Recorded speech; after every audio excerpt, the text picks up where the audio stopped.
con los que más buenas notas vi cuando los chicos lo preparan, ¿sí? Porque es un poco más sencillo que estar preparando metabolismo y eso. Así que bueno, esa es una recomendación. O sea, pueden elegir cualquier tema de dinámica, incluso si les gusta curva, dosis, respuesta y la saben explicar bien, elíjanlo también. O sea, no es como cinesis que yo les digo que no elijan tal cosa porque los pueden pasear por todo el programa. Lo que sí, obvio, a ver, si eligen receptores, pueden ser que lo anclen con nervioso. Bien, eso sí, por eso mi tema ideal de dinámica para elegir es acción farmacológica. Bien, y bueno, vamos a comenzar a repasar entonces acción farmacológica. Como siempre, recuerden, tienen que saber ustedes el orden, cómo organizarse. Bien, ya sea que lo quieran dar al tema o que les toque este tema en el final.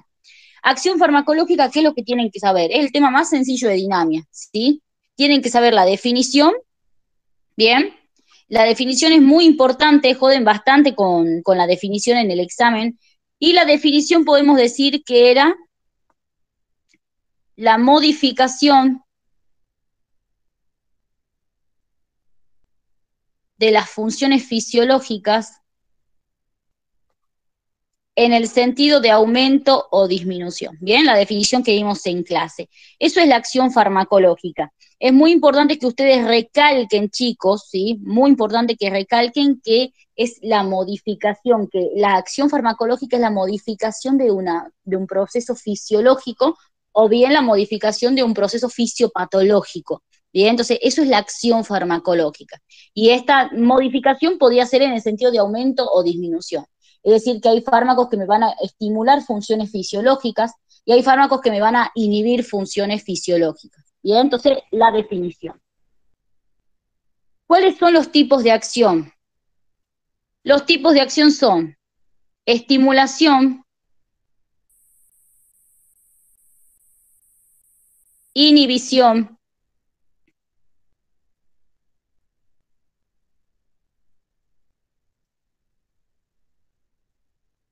irritación,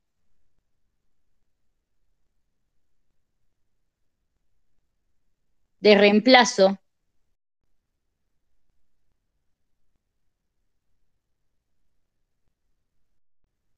y antiinfecciosa.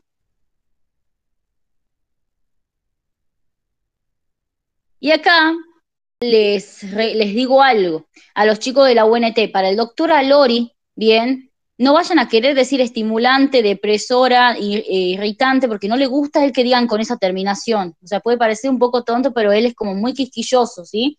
Estimulación, inhibición o depresión, irritación, reemplazo y antiinfeccioso. O sea, no le gusta que digan estimulante, inhibitorio, depresora, irritante, no le gusta eso, ¿sí? Entonces había 5 tipos de acción. Que recordemos que la estimulación era el aumento de las funciones fisiológicas. ¿Qué fármacos tenemos estimulantes? Por ejemplo, los simpático-miméticos. ¿Sí? Que era un simpático mimético, un fármaco que me estimula el sistema simpático, como ser la noradrenalina, la adrenalina. ¿Bien? Entonces eso es estimulación. ¿Sí? Inhibición es cuando deprimo una función fisiológica. Por ejemplo, los simpaticolíticos. Bien, que puede ser, por ejemplo, los beta bloqueantes como el propranolol, la clonidina. La clonidina no es un beta bloqueante, pero es un simpático lítico. La alfa-metildopa. Esto por si quieren dar ejemplos de fármacos del programa. Pero también pueden incluir acá, por ejemplo, los ansiolíticos, como las benzodiazepinas, acá en depresoras, perdón. Si quieren tener otros ejemplos, las benzodiazepinas, esto por si no se quieren meter en temas que les vayan a tomar, las benzodiazepinas, el alcohol, ¿sí? Todos estos fármacos son depresores, los que provienen del opio, los opioides u opiáceos, ¿sí? Todos esos son fármacos depresores. Bien, entonces, ¿por qué? Porque deprimen funciones fisiológicas. El propranolol es beta bloqueante, la clonidina y la alfa-metildopa son hipotensores centrales, ya lo vamos a ver bien en nervioso a eso, y lo que hacen básicamente es deprimir a todo el sistema simpático con una disminución de noradrenalina. Las benzodiazepinas son depresores del sistema nervioso central, bien, el alcohol es depresor del sistema nervioso central, y los opioides también son depresores del sistema nervioso central, bien. Entonces, esos son ejemplos de fármacos que son depresores, ¿sí? Irritante. Cuando hablamos de irritación o de acción irritante, estamos hablando de que hay una sobreestimulación, una estimulación muy extrema, por así decirlo, que llega a provocar lesión celular, ¿bien? Como por ejemplo, teníamos el nitrato de plata. ¿Alguien que acepte? Bien, pero recordemos que esto produce lesión celular. Pero si se llegara a producir muerte celular,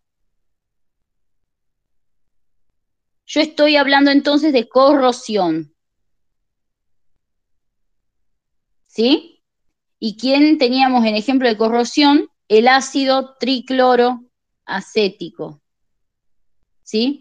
Que se usa para las verrugas vulgares o verrugas planas, ¿bien? Como para quemar las verrugas, básicamente se usa, ¿sí? Entonces, corrosión quiere decir cuando ya hay muerte celular, ¿bien? Tenemos fármacos corrosivos que se utilizan, que tienen fines terapéuticos, como el ácido tricloroacético para estas verrugas, pero tenemos también sustancias corrosivas sin uso terapéutico, como el ácido sulfúrico, el ácido clorhídrico, que son corrosivos para la piel, por ejemplo, ¿bien? Entonces, corrosión.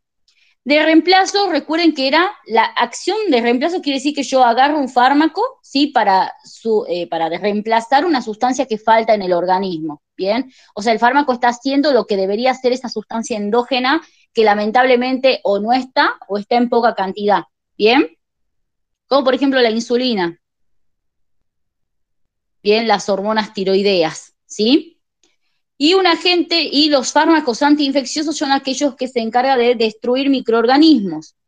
Y tenemos acá a los antibacterianos, ¿sí? O también conocidos como antibióticos, antivirales, antifúngicos y a los antiparasitarios, ¿bien?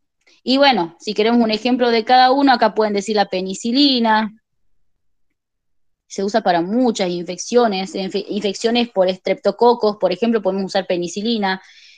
Para antivirales tenemos el aciclovir, que se puede usar, por ejemplo, para el virus del herpes simple, bien, que, por ejemplo, el herpes labial, ¿sí?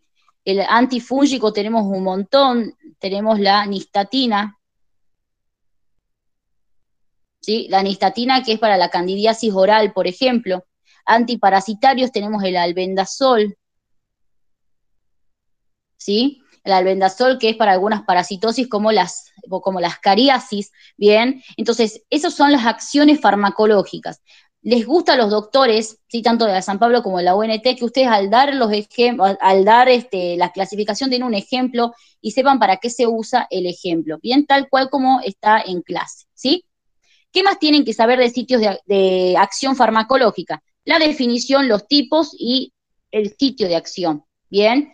¿Cuáles son los diferentes sitios de acción farmacológica? Y ustedes tienen que recordar que la acción podría ser local, ¿bien? O sistémica. Y que cuando yo hablo de una acción local, hago referencia, chicos, a que el fármaco actúa en el sitio donde yo lo administro, ¿bien? Actúa en el sitio donde yo lo administro, o sea, no ingresa a la circulación sistémica. No ingresa a la circulación sistémica. ¿Bien? Es decir, por ejemplo, los corticoides inhalados, como la mometasona, le gusta mucho al doctor Meuli el ejemplo de la mometasona, ¿sí? Como la mometasona, que vos lo administrás, ¿sí? Vos lo administrás y este corticoide inhalado, vamos a hacerlo así, bien esquemáticamente, acá va a estar el alveolo. El corticoide inhalado vos lo inhalás y actúa sobre las vías respiratorias, ¿sí?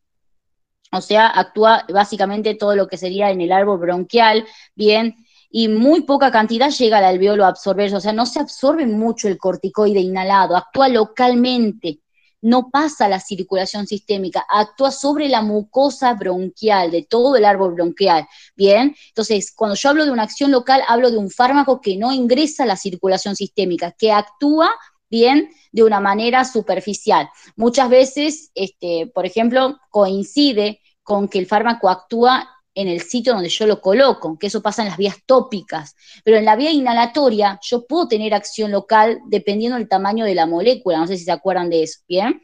Entonces, si yo tengo una partícula, por ejemplo, de mayor a 5 micras, esta partícula no va a poder atravesar el alveolo, ¿bien? Y lo que va a hacer es quedarse a actuar sobre el árbol bronquial.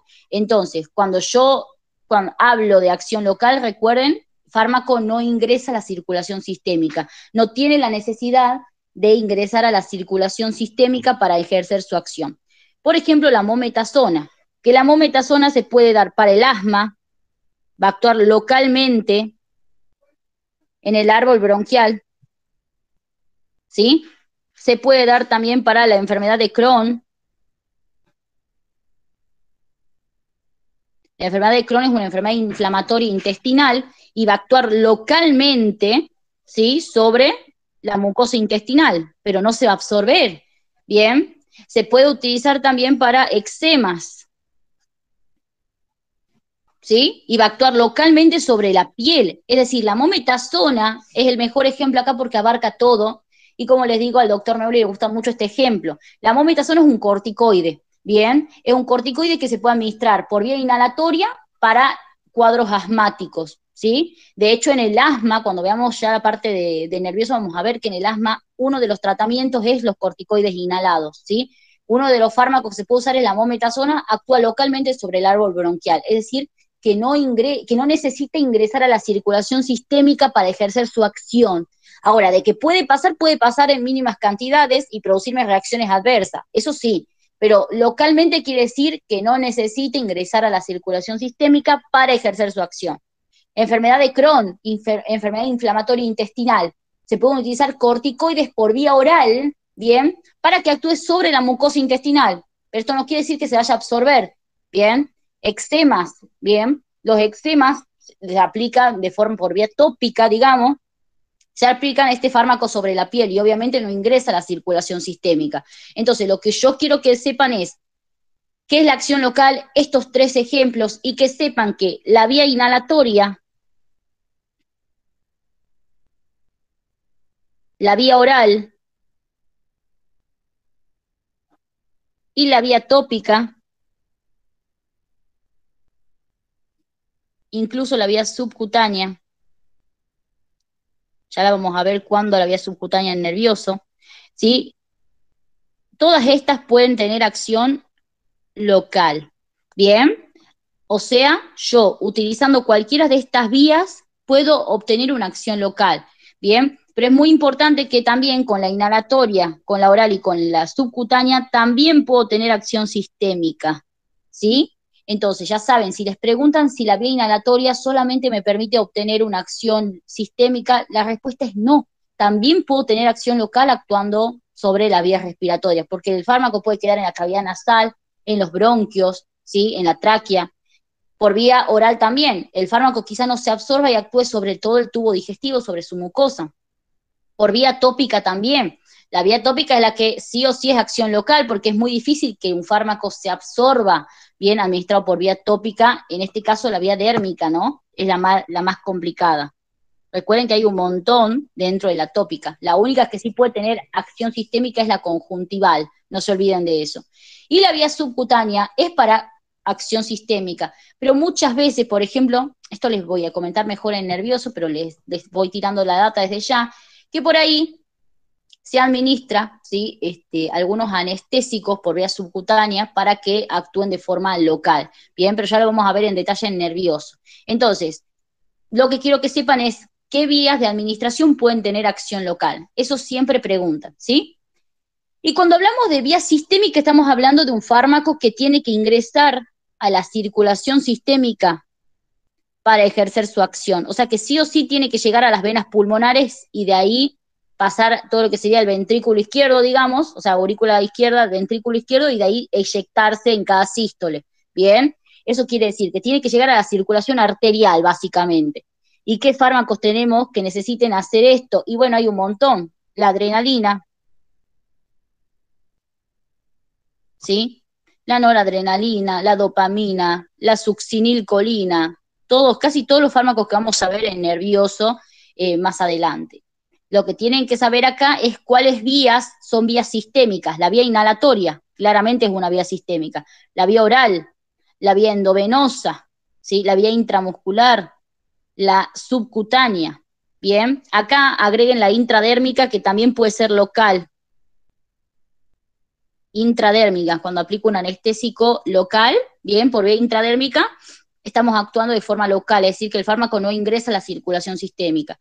Pero la vía intradérmica en algunos casos puede ser sistémica, bien, pero es más que nada local, ¿sí? Bueno, la vía intraarterial es local, porque recuerden que la vía intraarterial se usa para tratar tumores, ¿sí? Pero no la metan a esa vía, no la metan, al menos que se los pregunten por qué, porque también se pueden administrar contrastes por vía intraarterial, ¿sí? Entonces, no la incluyan. Pero estas son las vías sistémicas, ¿bien? Dentro de la oral, la rectal, obviamente, puede ser sistémica o puede ser también local, ¿bien? Es decir, las vías sistémicas, hay vías sistémicas y locales, y hay otras vías que son pura y exclusivamente sistémicas. La vía endovenosa siempre va a ser sistémica, ¿bien? La intramuscular también siempre va a ser sistémica. Ahora, la inhalatoria, todas las vías enterales, ¿bien? Todas las vías enterales menos la sublingual, la vía subcutánea, ¿sí? La vía intradérmica, estas pueden ser locales o sistémicas, ¿bien? Se los pongo acá en un recuadro para que lo tengan bien en claro. Vía endovenosa, intramuscular, ¿sí? Estas son siempre solo sistémicas. En cambio, la vía subcutánea, la vía oral, yo las voy a poner por separado, la vía rectal, ¿sí? La vía tópica, la vamos a dejar afuera un ratito, la vía oral, la vía rectal, la vía intradérmica, ¿sí? Todas estas vías son siempre mixtas, o sea, pueden ser sistémicas o locales. En cambio, la vía tópica, por lo general, es la mayoría de las veces solamente local, ¿sí? La única que tiene la excepción acá es la conjuntival, que puede ser sistémica también, pero más que nada, cuando yo uso la vía conjuntival, el fármaco no necesita ingresar a la circulación sistémica para ejercer su acción. Entonces, por eso la vía conjuntival es una vía local, pero de que puedo tener pasaje a la circulación sistémica y pueden haber RAMs, eso sí puede pasar, ¿bien? Pero eso les hago esa aclaración, porque no es lo mismo hablar de si pasa la circulación sistémica o no, de si ejerce acción local o no. Bien, entonces este cuadrito como el Padre Nuestro, porque siempre les preguntan qué vía es local, qué vía es sistémica. Bien, no sé si tienen alguna duda hasta ahora. ¿Ninguna? No, no, Flor. No, Flor. Perfecto. Bien. Factores que intervienen en la acción farmacológica. Acá vamos a tener varios factores que intervienen, ¿sí? Factores dependientes del fármaco, recuerden, la dosis, que hay varios tipos de dosis. Tenemos la dosis terapéutica, que era la buscada por el médico. Tenemos una dosis insuficiente, que es una dosis que no llega a la concentración mínima efectiva, por ende no voy a tener efecto. Y tenemos la dosis tóxica. La dosis tóxica me va a dar efectos tóxicos. Bien, las vías de administración. Acá les hago una pregunta que hace el doctor Sánchez en la UNT y la doctora Unías, que es la dosis especial o dosificación especial. Hace referencia a cuando yo tengo que adaptar la posología es la dosis, ¿no? Adaptar la posología al paciente. Por ejemplo, en los niños, o sea, en la población pediátrica, digamos, en pediatría, todas las dosis se hacen por kilogramo de peso, ¿bien? Todas las dosis se hacen por kilogramo de peso, eso es muy importante a tener en cuenta. Les tiro un ejemplo por si les llegan a preguntar. Bien, nosotros tomamos ibuprofeno 400, ibuprofeno 600, por ejemplo, bien, o sea, un adulto puede tomarse un ibuprofeno 600 tranquilamente, no importa cuánto pese. En cambio, el niño, acá les pongo ibu, esperen que me pone muy nerviosa que eso esté tan grueso, ibu, ahí está. Y en cambio el niño, chicos, en el niño es diferente, se tiene que dar la dosis de ibuprofeno por kilogramo de peso. Por ejemplo, ibuprofeno pediátrico viene al 4% y al 2%, ¿bien? Y vos, ya sea que elijas el de 4% o el de 2%, lo tenés que dividir a esto por el peso, ¿sí? Lo dividís por el peso del niño, o sea, es diferente la dosificación. En la población pediátrica siempre se dan los fármacos, ¿sí? Siempre los fármacos se dan, banqueme chicos que, 2 segunditos.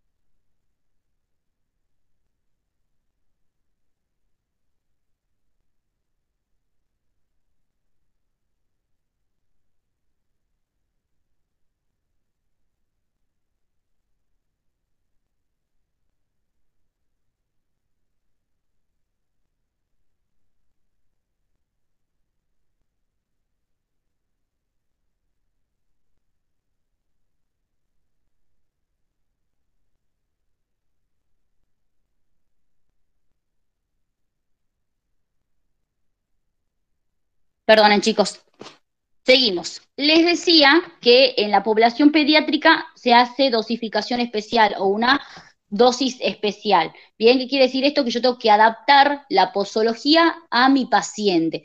El mejor ejemplo que tienen para dar es que en la población pediátrica las dosis de fármacos se hacen por kilogramo de peso. Y si les preguntan un ejemplo, pueden tirar el del ibuprofeno. Bien, entonces las dosis son otros de los factores que intervienen en la acción farmacológica. ¿Qué otra cosa más vamos a tener? Obviamente, lo que va a influir también en la acción farmacológica son las vías de Flor, administración. Sí, aquí no entraría también la dosis bifásica. la dosis bifásica también puede entrar. ¿Qué quiere decir dosis bifásica, chicos? Dosis bifásica quiere decir que hay fármacos, bien, que a determinadas dosis, y ojo con esto, no lo vayan a confundir con efecto paradojal porque no es lo mismo, ¿sí? ¿Qué quiere decir dosis bifásica? Dosis bifásica quiere decir que hay fármacos que con determinadas dosis, por ejemplo, les tiro un ejemplo, 0,5, bien, 0,5 miligramos, ¿sí? Y con 1 miligramo, ¿bien? Dosis bifásica quiere decir que hay fármacos que con diferentes dosis tienen diferentes tipos de acción farmacológica, ¿sí? Por ejemplo, el mejor ejemplo para dar acá es el de la atropina, ¿bien? La atropina tiene dosis bifásica y de hecho es el único que consideran los doctores como ejemplo. Aunque también está la ergotamina, pero no lo consideran así. Por más que el libro les diga, no lo consideran así. La atropina, bien, la atropina es un fármaco que es parasimpático lítico, bien, o sea, inhibe al parasimpático. La atropina con 0,5 miligramos te produce bradicardia, ¿sí? En cambio, a partir de los 1 miligramos, la atropina ya te produce taquicardia, te aumenta la frecuencia cardíaca, ¿bien? Y esto es básicamente, ¿por qué? Porque con 0,5 miligramos, ustedes saben que tienen el corazón acá, ¿sí? Y en el corazón tenemos receptores M2. Estos receptores muscarínicos, receptores M2, cuando son activados, bien, te producen una disminución de la frecuencia cardíaca. También hay otros receptores en el nódulo sinusal en particular, que son los receptores beta 1, bien. Estos receptores cuando son activados te producen un aumento de la frecuencia cardíaca, o sea, el corazón tiene inervación simpática y parasimpática, digamos, ¿bien? Ahora, ¿qué es lo que tienen que saber ustedes? La atropina, cuando utilizamos dosis de 0,5 miligramos, lo que hace la atropina es agarrar y estimular al vago, ¿sí? Al nervio vago. O sea, produce una estimulación vagal la atropina con 0,5 miligramos. Y el nervio vago, ¿de quién es amigo? Del parasimpático. Entonces, al estimular al vago, yo estoy disminuyendo la frecuencia cardíaca, ¿bien? El nervio vago disminuye la frecuencia cardíaca. Se los voy a hacer así para que se entienda mejor. ¿Sí? Entonces, a dosis de 0,5 miligramos, la atropina produce bradicardia. ¿Por qué? Porque produce estimulación vagal. Esa es su acción, estimular al nervio vago. ¿Bien? Pero cuando pasamos a partir de 1 miligramo en adelante, la atropina ya hace su acción parasimpático-lítica. A partir de los 1 miligramos, la atropina ya viene y me bloquea este receptor. Si me bloquea este receptor, me está cortando la inervación parasimpática. ¿Y quién va a predominar? La simpática. ¿Bien? Entonces, eso lo vamos a ver bien en detalle en nervioso, pero para que sepan, eso es una dosis bifásica, cuando los fármacos con diferentes dosis tienen diferentes acciones. ¿Bien? Acá no es como el efecto paradojal, porque en el efecto paradojal del alcohol, veíamos que a diferentes dosis el efecto era diferente, pero la acción siempre era la misma. Acá, dosis bifásica es que tengo diferentes acciones con diferentes dosis. ¿Se entiende esa diferencia, chicos? Para que no lo confundan con efecto paradojal. Sí, Flor. ¿Sí? Bien. Está claro el ejemplo de la atropina, ¿no? Como les digo, lo vamos a volver a ver en clase, pero eso es una dosis bifásica, ¿bien? Dosis bifásica, dosis terapéutica, dosis insuficiente, dosis tóxica y dosificación especial. ¿Qué más influye en la acción farmacológica? Obviamente las vías de administración. Bien, esto no lo vamos a volver a repetir porque es lo que vimos acá. Dependiendo de la vía de administración, la acción puede ser local o puede ser sistémica. Bien, ¿qué más va a influir? Aunque en las vías también influye el tema de la potencia, ¿sí? Por ejemplo, cuando administro un fármaco por vía endovenosa, sublingual o intramuscular, la acción es potente. La acción es potente. En cambio, administrando un fármaco por vía subcutánea, por vía oral, ¿sí? Por vía intradérmica, mejor pongamos la subcutánea es la oral. Acá también arriba van a agregar la inhalatoria, ¿sí? Por vía subcutánea o por vía oral, la acción es menos potente.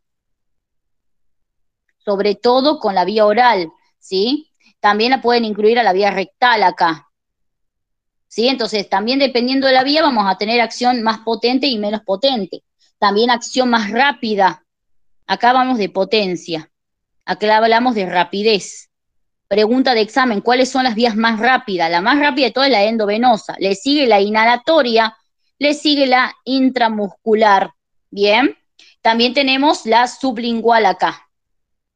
Entonces, esas son las vías más rápidas. La más rápida, obviamente, es la endovenosa, ¿sí? Entonces, las vías de administración intervienen en la acción farmacológica. ¿De qué forma?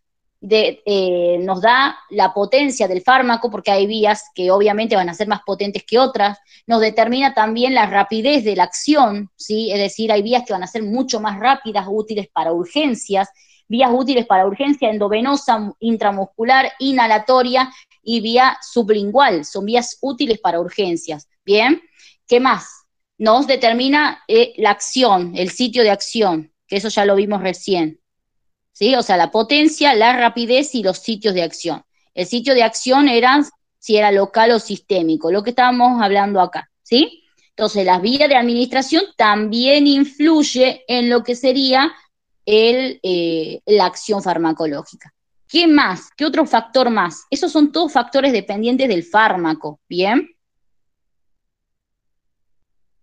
Todos estos son factores dependientes del fármaco, la dosis y las vías. Ahora, también hay factores que dependen del paciente. Por ejemplo, ¿qué factores pueden depender del paciente? El más importante, el estado fisiopatológico previo.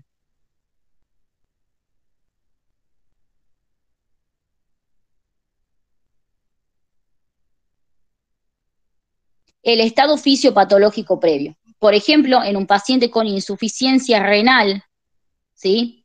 Yo sé que voy a tener que hacer un ajuste de dosis, porque si no hago un ajuste de dosis, el fármaco se empieza a acumular. ¿Sí? Y si el fármaco se empieza a acumular, voy a ver que este fármaco va a tener una acción más potente y de mayor duración. Bien, entonces el estado fisiopatológico previo también influye en la acción farmacológica, ¿sí? Bien, y por último, esto no lo incluyan, o sea, si tienen que dar acción farmacológica, a este último ítem no lo incluyan como dentro del tema, eso solamente si se los llegan a preguntar, ¿bien? Eso les aclaro, yo se los pongo acá porque en el programa está dentro de acción, pero si van a dar el tema acción farmacológica no es necesario que lo incluyan a esto se los van a preguntar, ¿sí? Vamos a borrar. Selectividad y reversibilidad básicamente hace referencia a, cuando yo hablo de selectividad, hablaba de la capacidad que tienen los fármacos para actuar más en mayor concentración o en mayor potencia sobre un órgano que es sobre otro, ¿sí? O sea, la capacidad que tienen los fármacos de actuar principalmente en un órgano. Eso es selectividad. Por ejemplo, el atenolol es cardioselectivo porque actúa principalmente en el corazón, ¿bien? Entonces, la selectividad es eso, la capacidad que tienen los fármacos para actuar principalmente sobre un órgano o un tejido, ¿bien?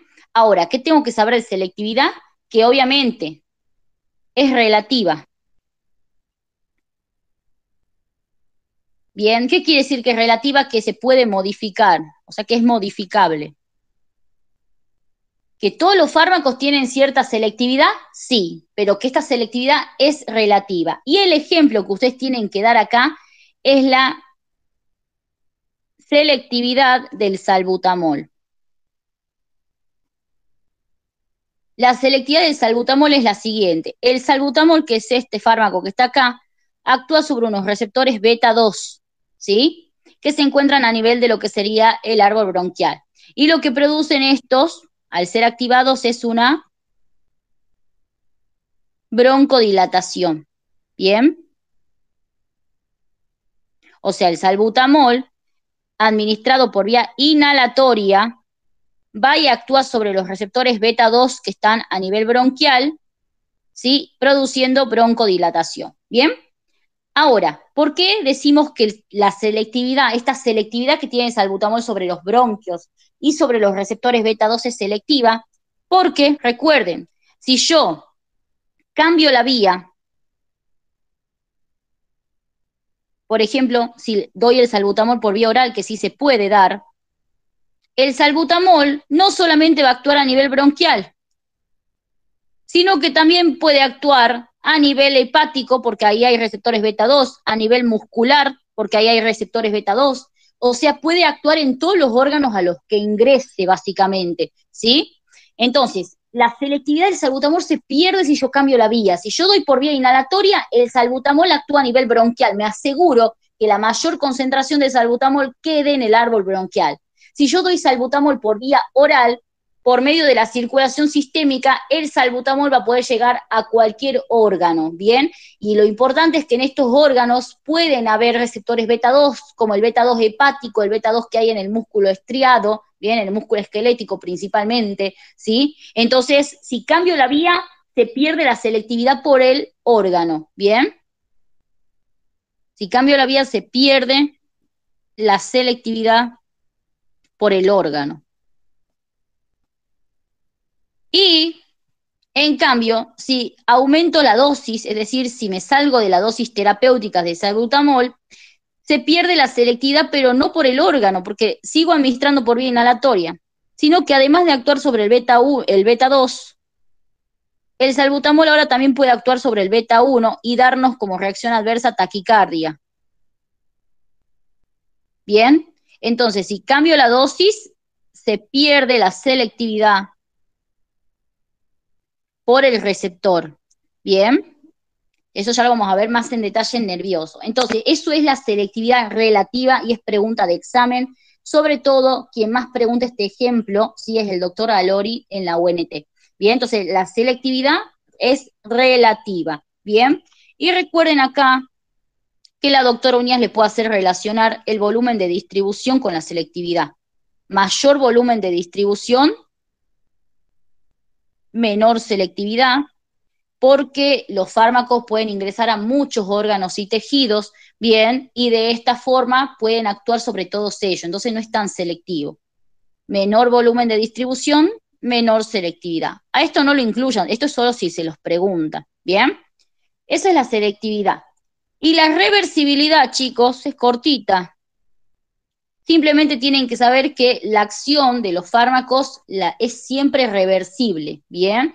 Es decir, los fármacos que tienen uso terapéutico por lo general tienen una acción reversible. Viene a decir que modifican las funciones fisiológicas, pero cuando el fármaco se retira del organismo, estas funciones fisiológicas vuelven a la normalidad. Bien, eso quiere decir. Ahora, ¿existen algunas sustancias irreversibles? Sí, por ejemplo, ¿quién puede ser irreversible?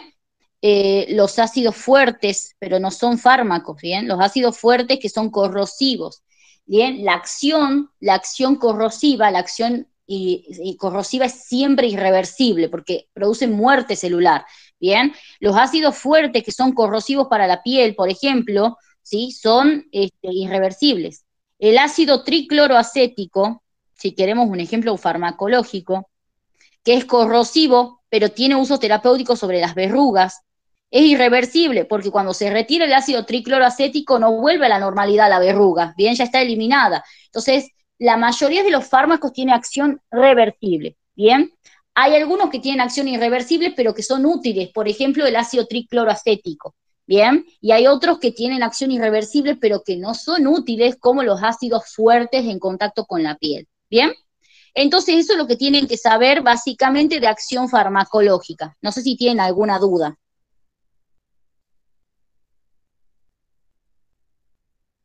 No, Flor. Bien. ¿Los demás? Después, chicos, necesito que me digan quiénes son los que posta rinden el 18 de febrero para que, bueno, los chicos de San Pablo creo que rinden antes del 16. Ya vemos cómo puedo hacer para evaluarlos a ustedes, ¿sí? Ya vemos cómo podemos hacer ahí. Seguramente a ustedes virtual. Pero yo les había dicho que en el cronograma se incluían evaluaciones orales, ¿bien? Y van a ser presenciales. Esto básicamente es porque el examen es presencial. De todas formas, esperemos a ver, no sé, seguramente en la página de fármaco del Facebook ahí van a publicar, o si quieren mandarle un mensaje o un mail al doctor Meuli, pueden hacerlo también, bien, para ver cómo es. Pero bueno, lo que quiero que me digan por el grupo, después yo voy a pasar un listado, es quiénes van a rendir sí o sí y quiénes van a querer que los evalúe, ¿sí? Porque por ahí hay algunos chicos que se sienten más cómodos si no se los evalúa y está perfecto, ¿bien?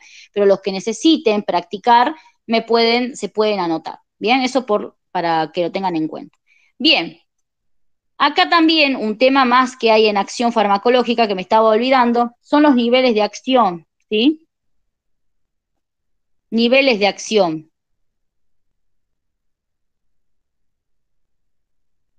Recuerden que los niveles de acción pueden ser a nivel molecular, subcelular, celular, tisular, orgánico, sistémico y social. ¿Bien? Acá lo que les van a preguntar es que ustedes relacionen los niveles de acción con algún ejemplo, y el mejor ejemplo para dar es el que les di en clase, que es del salbutamol. Esto lo vamos a ver rapidito porque está en la clase, ¿sí? A nivel molecular, el salbutamol es agonista beta 2, ¿sí? A nivel subcelular lo que hace es estimular la proteína GS, activar la proteína GS. A nivel celular, lo que hace el salbutamol básicamente es producir una relajación de las células musculares lisas del árbol bronquial. A nivel tisular, lo que hace es producir una relajación, ¿sí?, de lo que sería el músculo liso bronquial. A nivel orgánico, una broncodilatación. A nivel sistémico, lo que hace es disminuir la disnea. ¿Por qué? Porque gracias a esta broncodilatación yo tengo un aumento en la permeabilidad de las vías aéreas, ¿bien? Y a nivel social lo que hace es mejorar la calidad de vida de un paciente asmático. Bien, ahora, en nivel social, en la UNT al doctor Meuli también le gusta que ustedes aclaren que el nivel social también puede hacer referencia, o sea, no solamente hace referencia a cómo este fármaco impacta en la vida del paciente, sino que también a cómo impactó socialmente. Y acá un ejemplo es la talidomida, que la vamos a ver más adelante. La talidomida era utilizado como un antiemético, bien, para que se utilizaba en el embarazo. Pero se observó que la talidomida causaba muchas malformaciones fetales y ahí nació la farmacovigilancia. Entonces la talidomida tuvo un impacto social muy importante, bien, porque gracias a ella nace la farmacovigilancia. Entonces, la talidomida, por ejemplo, si les piden un ejemplo de un fármaco que tuvo mucho impacto a nivel social, la talidomida. Bien, ya la vamos a ver a la historia de este fármaco en farmacovigilancia, pero tuvo un muy gran impacto porque gracias a ella nació la farmacovigilancia. Bien, entonces, para el doctor Meuli, impacto a nivel social es esto, o por ejemplo, otro fármaco, si quieren, de impacto a nivel social fue la penicilina. ¿Sí? Antes los pacientes se morían por infecciones, bien, pero cuando Fleming descubre la penicilina se inicia la era antibiótica. Inicia la era antibiótica. Bien, impacto a nivel social. ¿Cuál más? La clorpromacina. Antes a las personas que tenían distintos tipos de psicosis, se las trataba como, no sé, endemoniada, o se le hacía métodos que la verdad que eran muy feos, hasta que se descubre el primer antipsicótico que fue la clorpromacina. Bien, y obviamente esto tuvo impacto a nivel mundial también, porque ya se empezó a dar más visibilidad a las enfermedades de salud mental, y no tanto como hoy, pero un poco más, ¿sí? Y entonces también tuvo mucho impacto a nivel social. Entonces, los fármacos como la talidomida, la penicilina, la clorpromacina son fármacos que hicieron grandes cambios en la historia de la farmacología, y eso es el impacto a nivel social. Pero obviamente el nivel social también hace referencia a cómo impacta en la vida del paciente. Por ejemplo, la clorpromacina mejora la calidad de vida del paciente, bien, y la de los que los rodean, porque no es fácil la convivencia con un paciente que tiene psicosis, bien. Entonces, eso es el nivel social, por si quieren tener algunos ejemplos, bien. Entonces, eso con acción farmacológica. Después, sigue mecanismo de acción. Este es uno de los temas más tomados también. Cuando hablamos de mecanismo de acción, chicos, tienen que saber obviamente su definición. Y recordar que el mecanismo de acción es todo lo que ocurre a nivel molecular. Todo lo que ocurre a nivel molecular. Entonces, si yo les pregunto, ¿con qué nivel de acción me relacionarían ustedes el mecanismo de acción? ¿Qué me dirían? A ver, los escucho.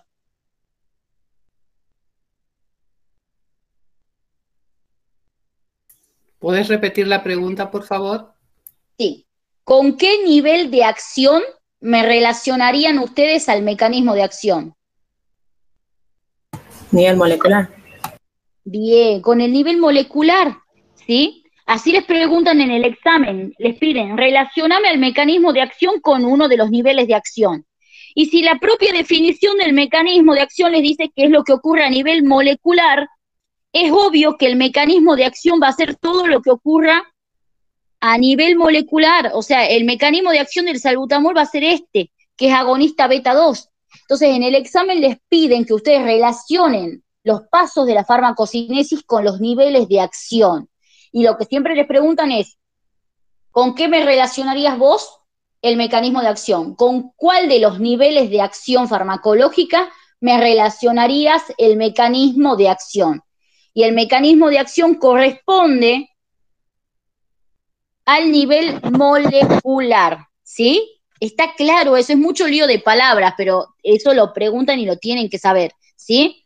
Entonces, el mecanismo de acción es lo que ocurre a nivel molecular, ¿sí? Y que es la base de la acción farmacológica. ¿Por qué es la base? Y bueno, porque todo lo que pase gracias al mecanismo de acción, va a ser después, o lo vamos a poder ver como la acción, va a ser el responsable de la acción, del modo de acción y del efecto. ¿Bien? O sea, todo lo que pase a nivel molecular es como la porción más chiquitita de la farmacodinámica. Bien, gracias a lo que pase a nivel molecular va a suceder todo lo otro, básicamente, ¿sí? el salbutamol es simpático mimético, ¿pero por qué?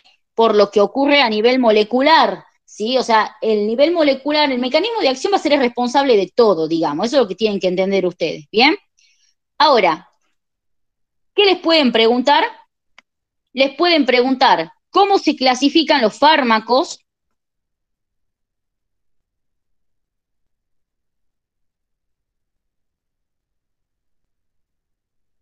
cómo se clasifican los fármacos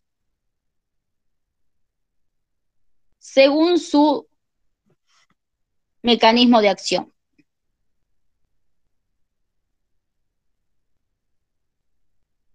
A esto se lo van a preguntar así. ¿Cómo se clasifican los fármacos según su mecanismo de acción? Y se pueden clasificar, recuerden, en específicos e inespecíficos. El específico era cuando el fármaco se une a una molécula diana. El inespecífico es cuando el fármaco no se une a moléculas dianas. Y acá, ojo, porque acá viene otra pregunta de examen. Si yo les digo que los mecanismos, los fármacos con mecanismo de acción inespecífico no se unen a ninguna molécula diana, ¿tendrán nivel de acción molecular estos fármacos? ¿Qué me responderían ustedes? Que no.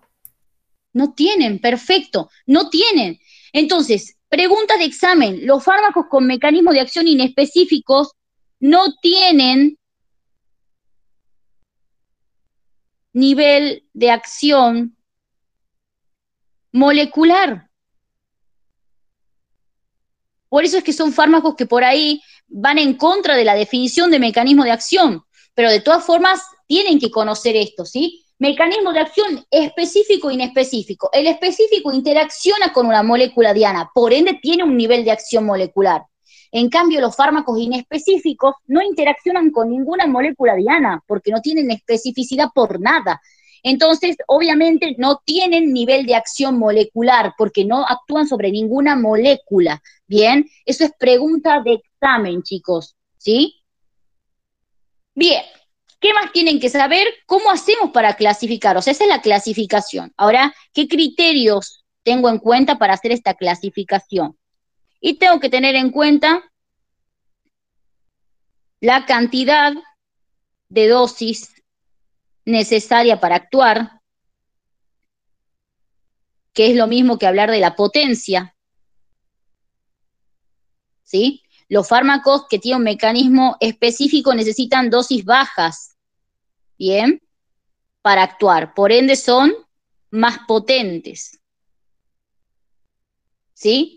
En cambio, los fármacos que tienen un mecanismo de acción inespecífico necesitan dosis altas para actuar, por ende son menos potentes, ¿sí? O sea, la potencia es inversamente proporcional a la dosis. ¿Qué quiere decir esto? Que a mayor cantidad de dosis, bien, menos potente va a ser el fármaco. Y esto se lo puede explicar con la curva dosis-respuesta, que la vamos a repasar después, ¿sí?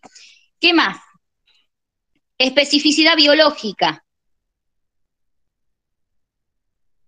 Especificidad biológica quiere decir si el fármaco es específico para alguna estructura biológica. Bien, los fármacos, el mecanismo de acción específico sí son específicos, o sea, el mismo nombre me lo está diciendo. Bien, en cambio, los inespecíficos no tienen especificidad biológica por ningún tipo de estructura en el organismo. Bien, justamente por eso son inespecíficos. Especificidad química hace referencia a... Flor, Sí, ¿qué dice abajo de cantidad de dosis? cantidad de dosis necesarias para actuar. Ah, bien, Bien, que eso es la gracias. potencia. Bien. Gracias. Especificidad química. No, por favor. Especificidad química, chicos, hace referencia a si la estructura química del fármaco va a estar relacionada o no con la molécula diana. ¿Qué quiere decir esto? Cuando yo hablo de especificidad química, estoy hablando de, acá vamos a hacer el dibujito, para que se entienda bien, lo vamos a hacer así. Tienen que saber los ejemplos de esto que les voy a decir. Bien, la especificidad biológica, la especificidad química, perdón, hace referencia a si una modificación en la estructura química del fármaco nos influye en algo, bien, en algún paso de la farmacodinámica. Es decir, si al modificar la estructura química del fármaco yo voy a ver un cambio en la acción, un cambio en el mecanismo de acción. Los fármacos con mecanismo de acción específica sí tienen especificidad química. ¿Y por qué? Como ellos se tienen que unir a una molécula diana, y esto es importante, para unirse requieren afinidad. ¿Bien? Y la afinidad está dada por la reciprocidad. ¿Qué quiere decir esto? Que el fármaco tiene que ser recíproco a la molécula diana, es decir, que tienen que encajar perfectamente. La estructura química del fármaco tiene que ser recíproca a la molécula diana. ¿Bien? Ahora, si yo cambio la estructura química, voy a poder ver que el fármaco no va a encajar de la misma forma, ¿bien? No encaja de la misma forma. Entonces, al modificar la estructura química, disminuye la afinidad. ¿La afinidad por quién? Por las moléculas diana. ¿Por qué? Porque se pierde la reciprocidad. ¿Sí? Entonces, para que un fármaco se pueda unir a una molécula diana, tiene que haber afinidad.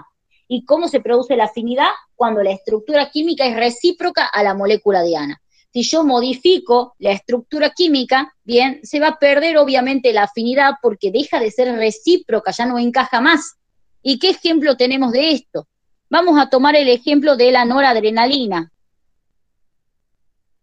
Yo se las voy a hacer así a la noradrenalina. Bien, se las voy a hacer así nomás, para que ustedes lo tengan en cuenta. Esta es la noradrenalina, ¿bien? La noradrenalina con esta estructura química se puede unir a los receptores alfa, ¿bien? Y a los receptores beta 1. Pero bueno, ya vamos a ver que la noradrenalina no tiene mucha afinidad por los beta 2. Alfa y beta 1 se une principalmente. O sea, se une principalmente a los alfa, vamos a poner acá. Principalmente. Con esta estructura química, gracias a este grupo amino que tiene la noradrenalina, grupo amino terminal, tiene afinidad principalmente por los alfa y muy poca afinidad por los beta, ¿sí? Pero si yo agarro a esta estructura de noradrenalina y le saco el grupo amino, lo hagamos así, le saco el grupo amino y lo reemplazo por un grupo carboxilo, ¿bien? Un grupo carboxilo, no, lo vamos a reemplazar por un grupo isopropilo mejor.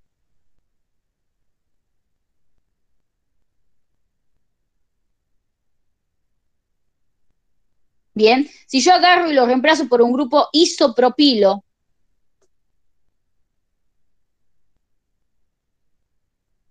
ya no se llama más noradrenalina, ahora se llama isoproterenol o isoprenalina.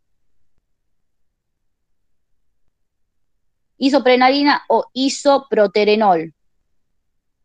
Es decir, yo agarré y saqué... Sí. El CH ahí que no tendría que tener solamente un solo hidrógeno. ¿Acá? Ah, sí, es verdad. No, ahí en... Sí, en el coso de acá. Sí, es verdad. Bien, entonces a lo que vamos acá es lo siguiente. Yo al sacarle, ¿sí? Al sacarle el grupo amino a la noradrenalina, se transformó en isoprenalina o isoproterenol, que es otro fármaco. Y si yo les dije que este grupo amino era el que me daba afinidad por los receptores alfa, al sacarlo, les hago una pregunta. ¿Ustedes creen que el isoproterenol pueda unirse a los receptores alfa?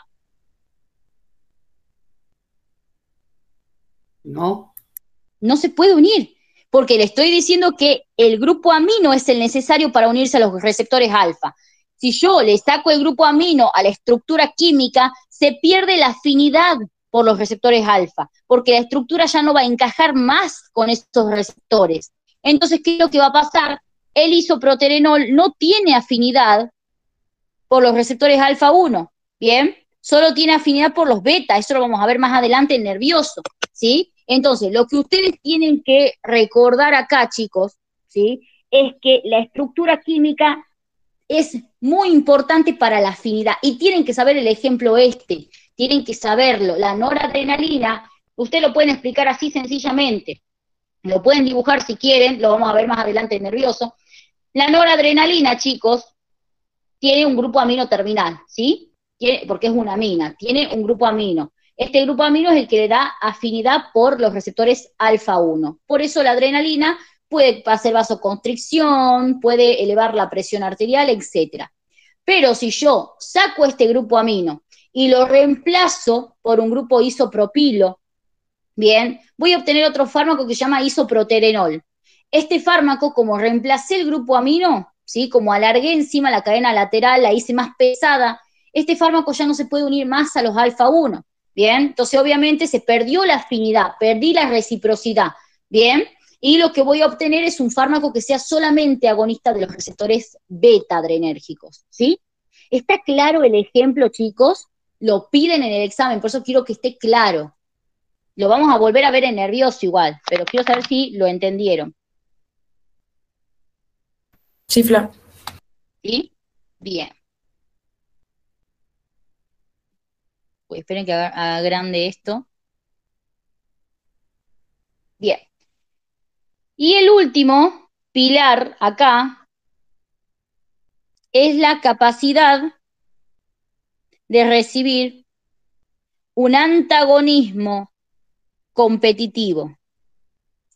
Si yo les digo que estos fármacos se unen a moléculas diana, los específicos, ustedes tienen que saber que hay muchos fármacos que pueden unirse al mismo receptor. Entonces, obviamente, los que tienen mecanismo de acción específico van a poder recibir un antagonismo competitivo, porque van a haber varios fármacos que se puedan unir al mismo receptor y competir entre ellos, ¿bien? En cuanto a los mecanismos de acción inespecíficos, dijimos que no tienen especificidad biológica, si no se unen a nada, no tienen especificidad química tampoco, porque no tienen que tener ningún tipo de estructura particular para unirse a algo, ¿bien?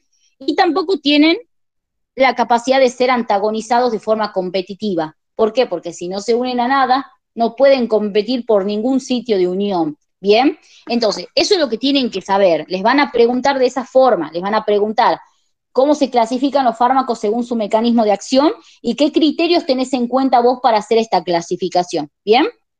Y ahí ustedes hablan de los fármacos de mecanismo de acción específica e inespecífica, bien, dan los criterios, lo desarrollan más como está en la clase, obviamente, esto es un repaso, y dan los ejemplos. Y el ejemplo del isoproterenol y la noradrenalina lo tienen que dar, o sea, no lo pueden omitir, ¿bien? Vamos con los que tienen mecanismo de acción inespecífica. Dijimos que no se unen a ninguna molécula diana. ¿Cómo se van a clasificar? Los que actúan a nivel extracelular, los que actúan a nivel intracelular y los que actúan a nivel extra e intracelular.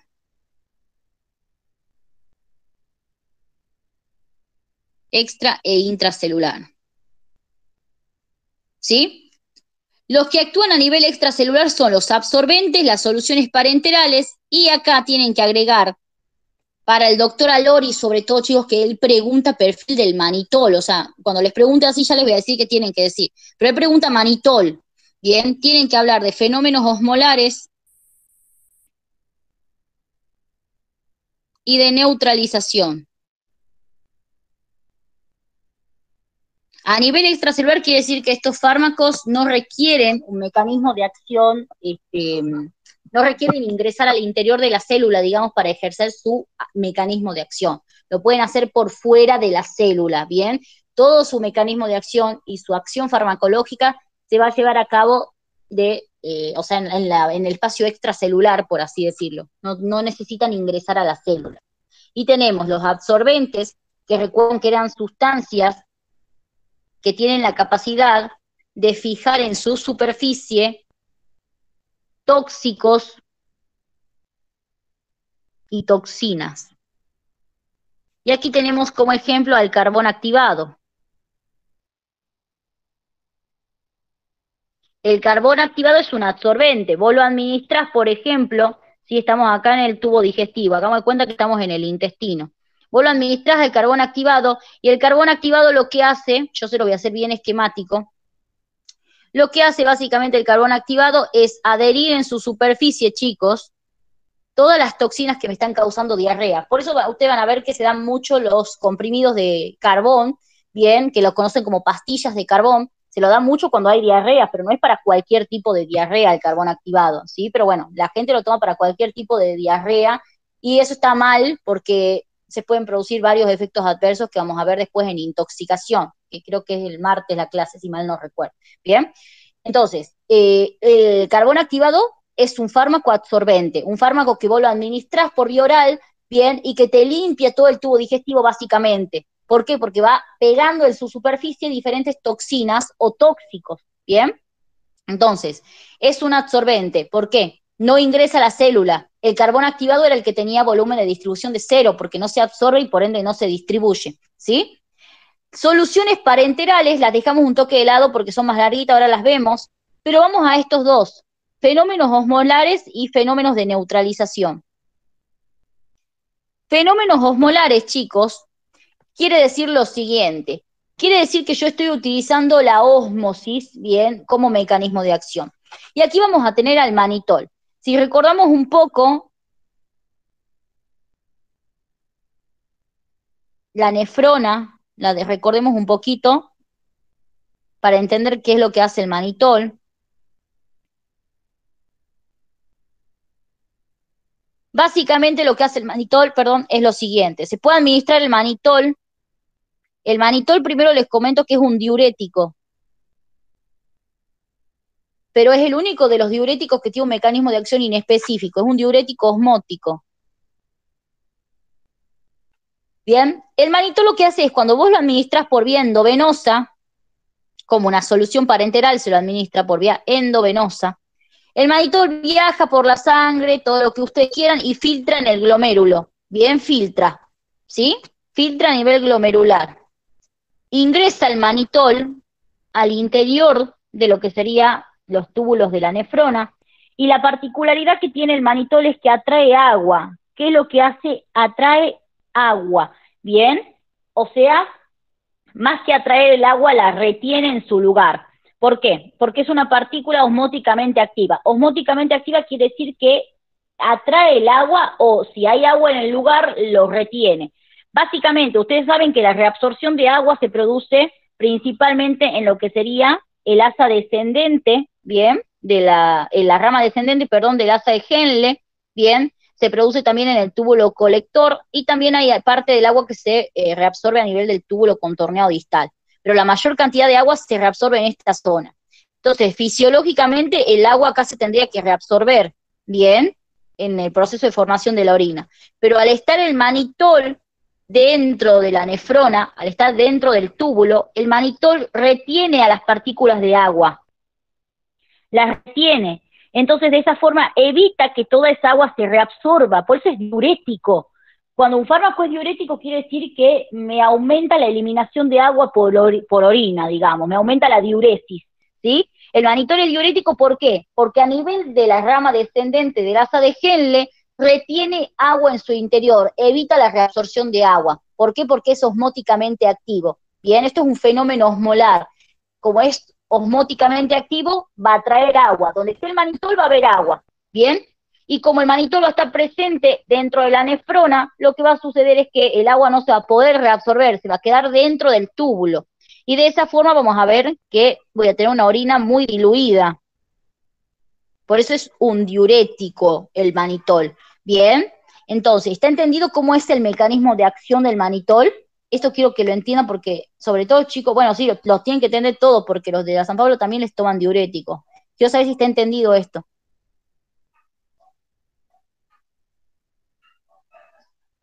Sí, Flor.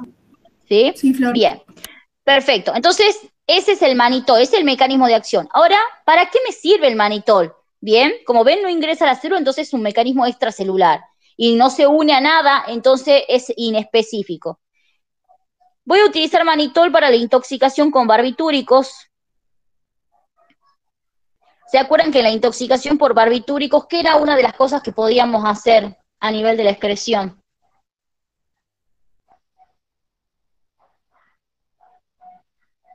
¿Alcalinizar la orina? Perfecto. Una de las cosas que podíamos hacer era alcalinizar la orina. Bien. Y otra de las cosas que puedo hacer es aumentar la diuresis. Ya vamos a ver en intoxicación que una de las cosas que puedo hacer cuando tengo un paciente intoxicado es hacer que orine más rápido, ¿sí? ¿Para qué? Para tratar de sacarlo rápido al fármaco del organismo, al tóxico. Bien, entonces cuando tengo una intoxicación con barbitúricos, una de las cosas que se puede hacer es administrar manitol al 20% por vía endovenosa, y de esta forma yo estoy acelerando la diuresis, haciendo que el paciente orine mucho y por ende que lo excrete más fácilmente al barbitúrico. ¿Sí? Bien, esa es una de las cosas que puedo hacer. ¿Para qué más me sirve el manitol? Para el glaucoma. Para el glaucoma de ángulo estrecho o glaucoma agudo. En el glaucoma agudo yo les hago acá el ojito. Bien, en el glaucoma agudo básicamente lo que está sucediendo es que se está acumulando mucho humor acuoso. Bien, ya vamos a ver el nervio, tenemos que ver porque les preguntan cuáles son los fármacos utilizados para el glaucoma, bien, pero se está acumulando mucho humor acuoso, ¿sí? Puede ser por dos cosas, en este caso es porque el ángulo de drenaje del humor acuoso está muy cerrado, entonces se empieza a acumular muchísimo humor acuoso ahí. ¿Y cuál es el problema acá? Que obviamente esto me aumenta la presión intraocular, bien, y me puede dañar todo lo que sería la parte retinal y demás. Entonces, en el glaucoma agudo, vamos a ver que en realidad el fármaco que se usa, chicos, uno de los fármacos que se pueden utilizar, sí, es el manitol, bien. Pero ¿por qué se va a utilizar el manitol? Porque yo tengo acá muchísimo, ¿sí? Tengo mucho humor acuoso, bien, tengo mucho humor acuoso y tengo mucho líquido. Entonces lo que yo quiero hacer acá es disminuir un poco la producción del líquido para que no se siga llenando más básicamente, ¿bien? Entonces lo que hago, en realidad se tiene que usar algún fármaco que haga iridoconstricción básicamente, ¿bien? O sea, un fármaco parasimpático mimético, ¿bien? Se puede usar muchos fármacos como la pilocarpina, por ejemplo. La pilocarpina es uno de los fármacos que se usa para el glaucoma agudo. Pero ¿qué pasa? La pilocarpina, con esta cantidad de líquido que hay acá, no puede penetrar, digamos, ¿bien? La pilocarpina no puede penetrar para ejercer su acción. Entonces, antes de administrar pilocarpina, lo que tengo que hacer yo es disminuir, bien, la producción, o sea, cortar básicamente la formación de humor acuoso. Y una de las formas que tengo para hacerlo es con manitol, porque como el manitol me va a hacer perder mucho líquido por orina, bien, obviamente se alteran todos los líquidos del organismo, entre ellos la formación de humor acuoso, ¿sí? Entonces, básicamente lo que ustedes tienen que saber, eso es muy profundo, lo que quiero que sepan es que se usa para la intoxicación con barbitúricos y para el glaucoma de ángulo estrecho como ayudante de la pilocarpina, ¿bien? Entonces, para eso se usa el manitol. ¿Y qué les van a preguntar de manitol? ¿Qué es lo que preguntan de manitol? Les preguntan el mecanismo de acción, que ya saben cómo es, si es inespecífico, pertenece a los fenómenos osmorales, y para qué lo utilizo, y qué tipo de fármaco es. Nada más, ¿bien? Eso es lo que tienen que saber ustedes del manitol, ¿sí? Y después, el otro fenómeno era el de neutralización.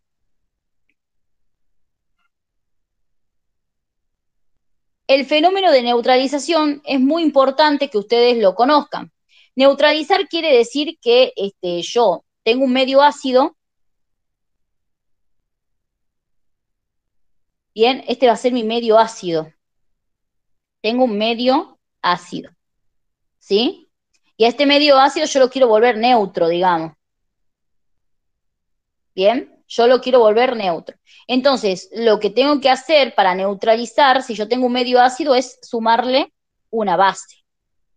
Bien, o sea, si yo tengo un ácido y lo sumo con una base, voy a obtener mi neutralización.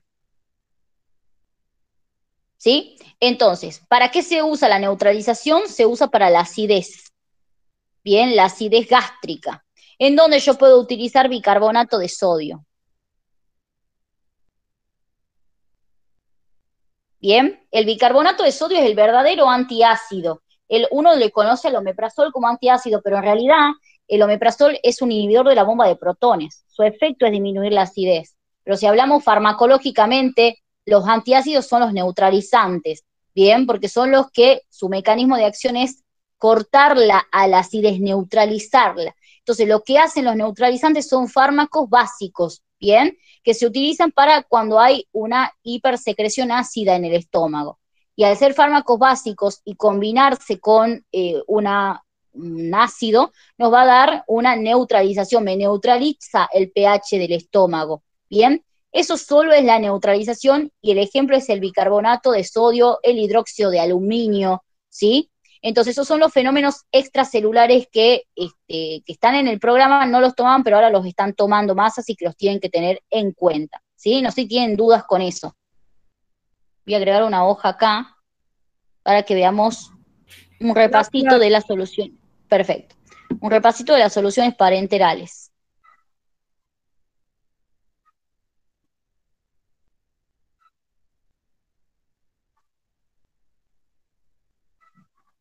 Bien. Bueno, entonces los otros fármacos muy importantes, porque estos sí los tienen que saber, digamos, como está en la clase, ¿sí? Son las soluciones parenterales. Las soluciones parenterales, como su mismo nombre los dice, son soluciones que se administran por vía endovenosa. La mayoría de ellas, en realidad todas, se administran por flebóclisis, ¿bien? Ahora, ¿qué soluciones parenterales tenemos? Se pueden clasificar en soluciones hipotónicas,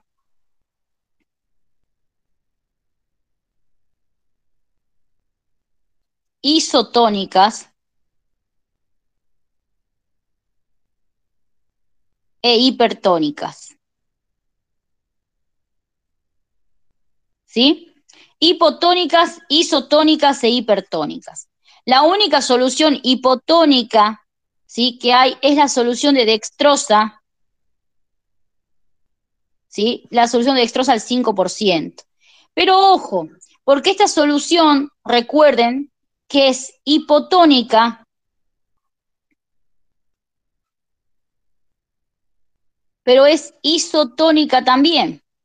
Es decir, esta solución es isotónica en el envase, ¿bien? O sea, cuando yo la administro a la solución es isotónica, ¿sí? Cuando yo la estoy por administrar. Pero, ¿qué es lo que sucede con esta solución si queremos recordar? Esta solución se metaboliza rápidamente en hígado.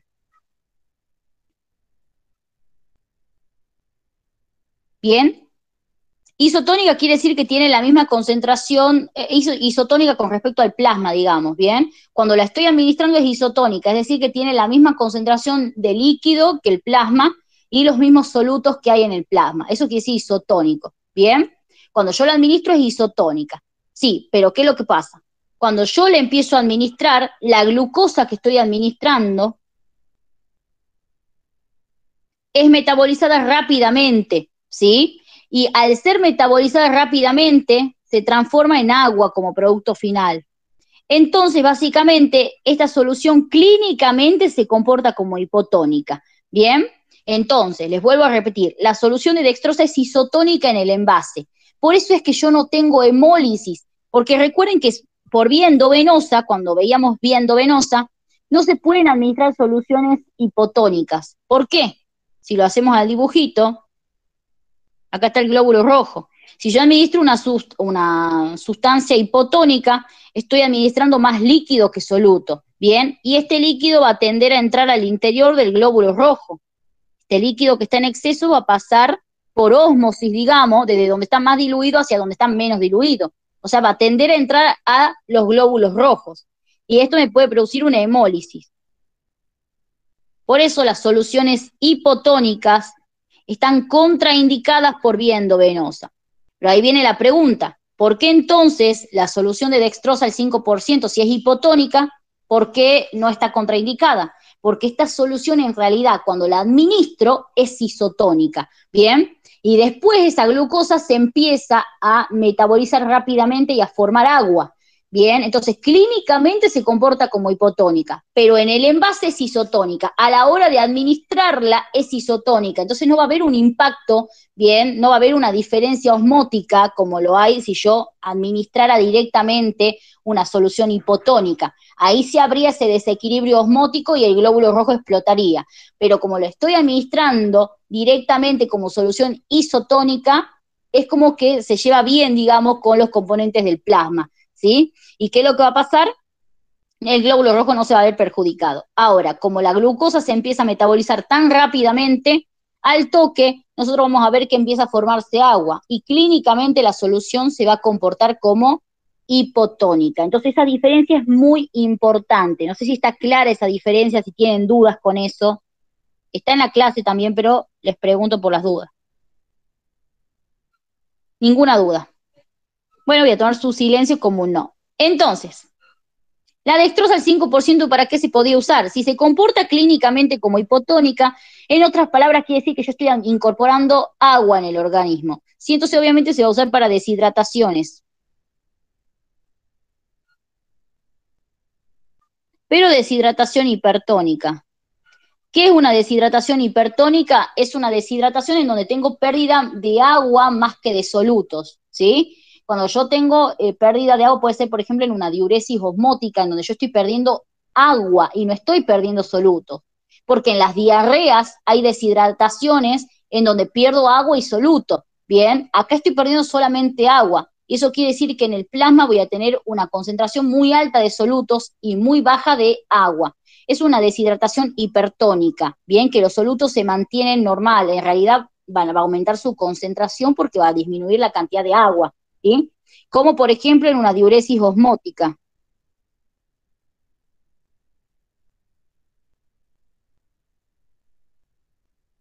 En una diabetes insípida, por ejemplo, puedo tener una diuresis osmótica.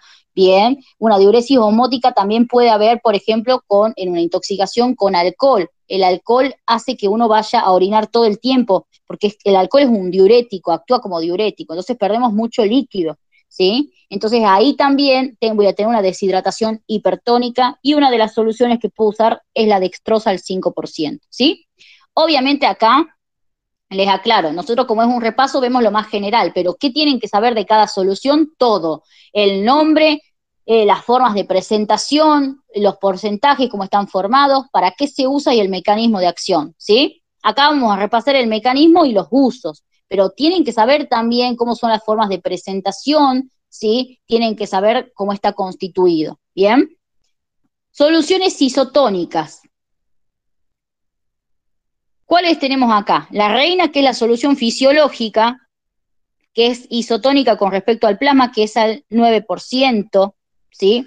La solución fisiológica, chicos, tienen varios porcentajes, ¿sí? O sea, la solución fisiológica, en realidad, ustedes tienen que saber que si bien puede venir al 0,9%, perdón, no solamente puede venir al 0,9, sino que puede venir al 0,2, al 0,4, bien, o sea, la solución fisiológica no solamente tiene esta presentación. ¿Por qué les aclaro esto? Porque ya vamos a ver más abajo que en las soluciones hipertónicas vamos a tener otra concentración de solución fisiológica. Bien, entonces la solución fisiológica isotónica es la que viene al 0,9%. Y esta solución fisiológica es isotónica con respecto al plasma, al administrarla y clínicamente, ¿sí?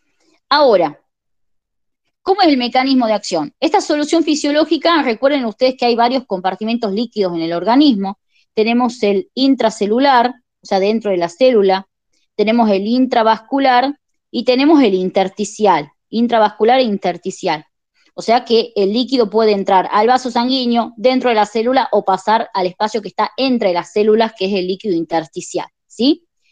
La solución fisiológica se expande rápidamente por el líquido extracelular.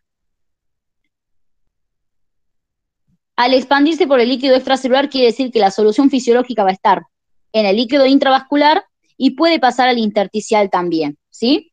Entonces, ¿me puede servir como expansor del plasma? Sí. Bien.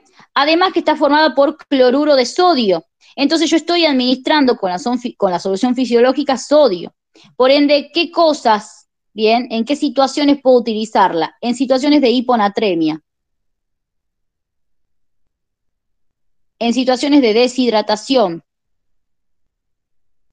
Es la reina para la deshidratación. Preguntan en el examen, ¿cuál es la principal solución utilizada en la deshidratación? La solución fisiológica. Bien. Ahora, ¿qué cosas tengo que tener en cuenta? Contraindicaciones. Si yo tengo un paciente con insuficiencia renal, tengo que tener cuidado, porque esta se excreta por riñón. ¿Sí? Entonces tengo que tener cuidado en los pacientes con insuficiencia renal, tengo que o controlar o no administrarla, ¿por qué? Porque no se va a eliminar. ¿Y cuál es el problema de que no se elimine? Que va a empezar a acumularse en el espacio intersticial y me puede causar edemas, ¿sí? Entonces, insuficiencia renal hay que tener cuidado.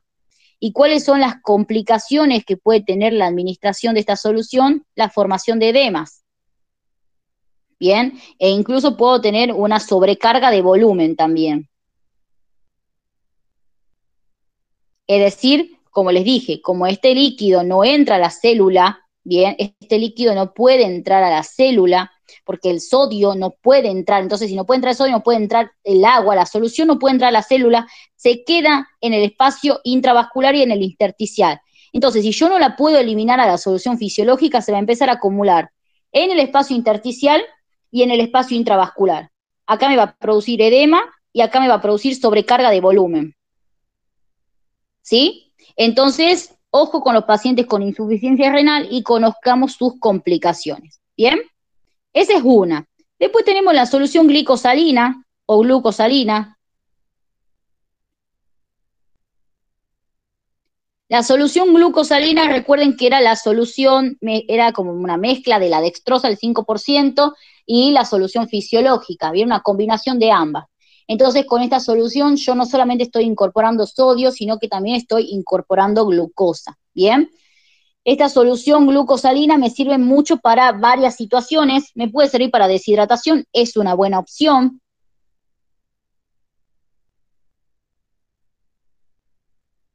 Bien, pero me puede servir también para situaciones de shock o post-quirúrgico. Bien, no hay mucho para decir de esta solución. También me puede servir, por ejemplo, en un caso de hiponatremia es una opción, no es la mejor porque estoy incorporando glucosas, pero de que se puede usar, se puede usar. Bien, entonces la solución glucosalina, que no hay mucho para decir de esa. Después tenemos la solución de Ringer.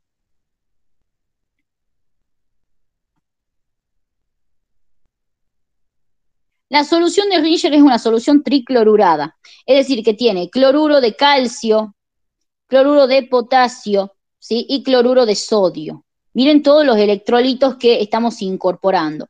Al incorporar todos estos electrolitos, la solución de Ringer, bien, nos va a servir ¿para qué? Para una deshidratación con grandes pérdidas electrolíticas. Deshidratación con grandes pérdidas electrolíticas, como puede ser una diarrea colérica. ¿Sí? También podemos utilizar la solución de Ringer cuando tengo hipocalemia. También la puedo utilizar cuando tengo hiponatremia.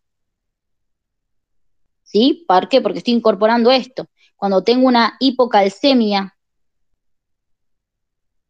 ¿Sí? Entonces, la solución de Ringer es una solución triclorurada, ¿bien? Que me incorpora no solamente agua, sino que varios electrolitos. Por ende, me sirve mucho para la deshidratación con grandes pérdidas electrolíticas. Además, ¿cuándo más la puedo utilizar? Ante una hipecalemia, ¿bien? Obviamente, si tengo una hipocalemia, esta es una de las opciones terapéuticas, hay más, ¿sí? Una hiponatremia, una hipocalcemia o ante una diarrea profusa, como es la diarrea colérica, en donde no solamente se pierden agua, sino que también se pierden electrolitos. ¿Bien? Ahora, recuerden que esta solución de Ringer, bien, esta solución de Ringer tiene una modificación que es la modificación de Handman, que es la solución de Ringer lactato. Esta solución de Ringer lactato, tienen que recordar que también es la triclorurada, o sea, cloruro de calcio, de potasio y cloruro de sodio, más lactato de sodio. Entonces, esta solución me va a servir para todo lo mismo que acá arriba, pero al tener el lactato de sodio, chicos, el lactato de sodio en el hígado se transforma en bicarbonato de sodio. Entonces, esta solución, además de servirme para todo esto, me puede servir para la acidosis metabólica. Bien, las situaciones que me causen acidosis metabólica, puedo utilizar la solución de Ringer lactato. Bien, porque yo sé que este lactato en el hígado se va a transformar en bicarbonato de sodio y el bicarbonato de sodio es una base. Bien, entonces me sirve para establecer o mantener el equilibrio ácido-base. ¿Sí? Ahora, ¿cuál es el problema? ¿Qué pasa si yo tengo un paciente con cirrosis? O si tengo un paciente con algún daño hepático. Obviamente que esta solución no me va a servir para restaurar el equilibrio ácido-base, porque el lactato de sodio, si el hígado está mal, jamás se va a poder transformar en bicarbonato de sodio. Para eso existen las otras soluciones isotónicas, ¿sí?, que modifican el medio o el equilibrio ácido-base, que son la solución de 1/6 molar de bicarbonato de sodio y la solución de lactato de sodio.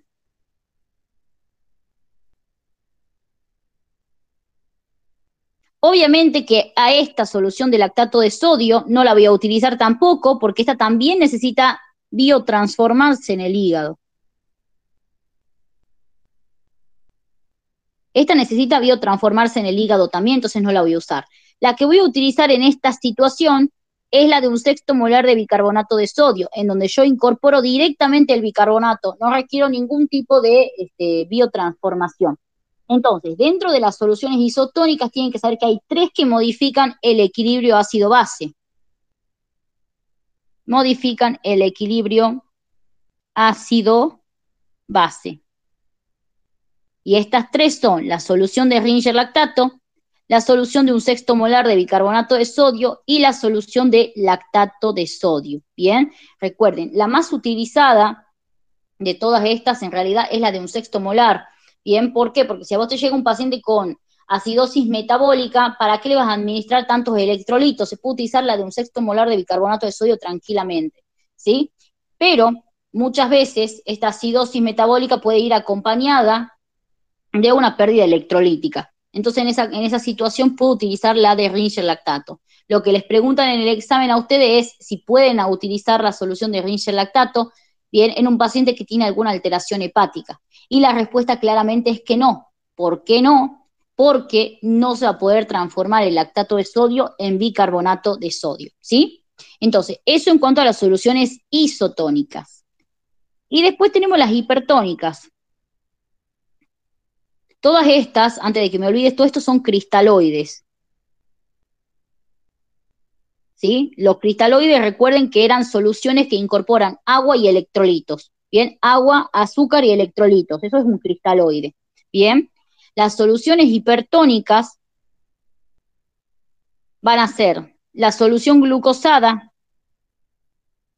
que era la misma que la dextrosa, pero concentrada. ¿Sí? Era la solución de dextrosa, pero concentrada. Acá les pongo, la solución de dextrosa, pero concentrada. ¿Qué quiere decir concentrada? Que en vez de estar diluida en 1000 mililitros, este está en 100 mililitros. O sea, tiene más cantidad de soluto que de agua, por eso son hipertónicas. La solución glucosada tiene 50 miligramos, ¿sí?, de glucosa en 1000 mililitros de solución, por cada 100 mililitros de solución, perdón. Entonces es una solución concentrada, ¿bien? ¿Y para qué me va a servir? Y me va a servir para muchas situaciones, para un coma hipoglucémico. Muchas veces los pacientes diabéticos, ¿sí?, pueden hacer cuadros de coma hipoglucémico, sobre todo por qué situación, por la administración de insulina o por la administración de hipoglucemiantes orales. De hecho, las reacciones adversas de la insulina farmacológica y de los hipoglucemiantes orales, ¿sí?, son los coma hipoglucémicos. Bien, puede bajar mucho el azúcar. En este caso, yo puedo puedo administrar una solución de dextrosa concentrada, bien, una solución glucosada en realidad. ¿En qué otra situación voy a usar esta solución? En desnutrición. Esto es pregunta de examen. Bien, ¿por qué? Porque nosotros tenemos 2 tipos de alimentación, la enteral y la parenteral. Bien, en la enteral tenemos obviamente la alimentación como uno come habitualmente y la sonda nasogástrica, que eso sigue siendo enteral, por más que sea por sonda, al absorberse en el intestino es enteral. Y también tenemos la alimentación parenteral, que es incorporar nutrientes por vía endovenosa, en este caso incorporar glucosa, ¿sí? Entonces, la solución glucosada nos sirve para un paciente que esté en estado de desnutrición, nos sirve como alimentación parenteral. Bien, entonces para eso nos sirve la solución glucosada. Y después, dentro de las hipertónicas, tenemos también la solución fisiológica concentrada. Esta solución fisiológica concentrada, bien, es la misma, es el cloruro de sodio al 0,9%, pero en vez de estar diluida en 1000, está diluida en 100 mililitros, o sea, está muy concentrada. Entonces acá estoy incorporando mucho sodio y poco líquido. Entonces esta no me va a servir tanto para deshidratación. Esta va a ser la de elección para situaciones de hiponatremia. La otra también sirve por las dudas, pero la otra es más para deshidratación porque incorporo más líquido. Acá incorporo más soluto, entonces esta es la de elección para situaciones de hiponatremia, ¿sí? Entonces, ¿alguna duda con los cristaloides hasta acá, chicos? No, profe. ¿No?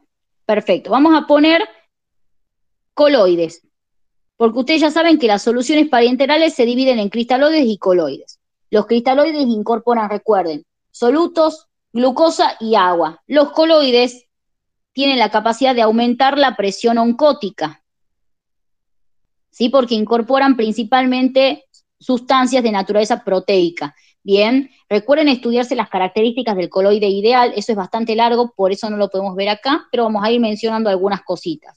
Lo que me interesa que sepan es que los coloides se dividen en naturales, que el único natural es la albúmina. Ya saben que la albúmina es la principal proteína plasmática, bien, y tenemos los artificiales, en donde tenemos 3, dextranos, gelatinas, voy a poner más abajo, gelatinas y almidón. ¿Sí? Dextranos, gelatina y almidón. La albúmina es el coloide natural, bien, es un coloide natural porque se obtiene por filtrados plasmáticos, básicamente. Es un coloide natural la albúmina, sí. La albúmina, ¿qué hace? Las proteínas en el plasma intervienen en la presión oncótica. ¿Qué es la presión oncótica? Tratar de retener agua dentro del vaso sanguíneo, ¿bien? Entonces, la albúmina, ¿para qué situaciones va a servir? Para todas situaciones en donde haya una disminución de la presión oncótica. ¿Y en qué situaciones tengo disminución de la presión oncótica? En un síndrome nefrótico, por ejemplo, bien, en donde yo veo que el paciente, por un daño renal, pierde mucha proteína y por ende voy a tener una disminución de la presión oncótica con la aparición de edemas. En una quemadura extensa,